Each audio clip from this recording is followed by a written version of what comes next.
If you struggle with twist outs, you'll want to save this one.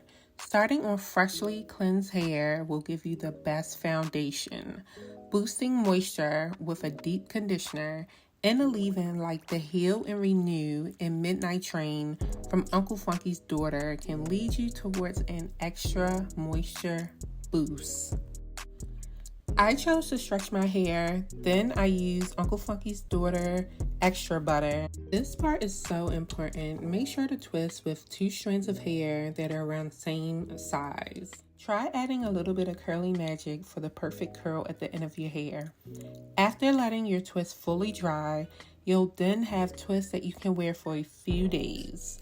Lastly, gently unravel your twist and yes, you've achieved your best twist out.